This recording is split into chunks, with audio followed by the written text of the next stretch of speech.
ভিডিওটিতে ক্লিক করার জন্য আপনাদেরকে জানাই অসংখ্য অসংখ্য ধন্যবাদ। আপনারা দেখছেন আপনাদের প্রিয় YouTube channel West Bengal DA salary. West বেঙ্গলের ডিএর আপডেট এবং বেতন বৃদ্ধির আপডেট প্রত্যেক দিনের জন্য পাবেন, তাই অবশ্যই চ্যানেলের সাথে থাকুন, চ্যানেলটিকে সাবস্ক্রাইব করে রাখুন পরবর্তী লেটেস্ট আপডেট পাওয়ার জন্য। দুর্দান্ত চাল বাংলার ডিএ আন্দোলনকারীদের। সুপ্রিম কোর্টে বেশ বকেয়াদার পড়তে চলেছে পশ্চিমবঙ্গ সরকার। বেশ বকেয়াদার পড়তে চলেছে পশ্চিমবঙ্গ সরকারের। বিস্তারিত জানতে আজকের এই ভিডিওটি দেখুন।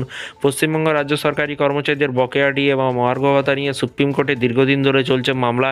এবার বিরাট চাল দিতে চলেছে আন্দোলনকারীরা। এতে নতুন বছরের শুরুতেই বেশ বকেয়াদার পড়তে চলেছে পশ্চিমবঙ্গ সরকার। ডিএ মামলা নিয়ে কিন্তু আইনি জট আরও কিন্তু একবার আলোচনার কেন্দ্রে উঠে আসছে। এরই পাশাপাশি বলা হয়েছে যে আগামী 7ই জানুয়ারি সুপ্রিম কোর্টে এই মামলার শুনানি হওয়ায় কিন্তু মামলাটি মূলত পঞ্চম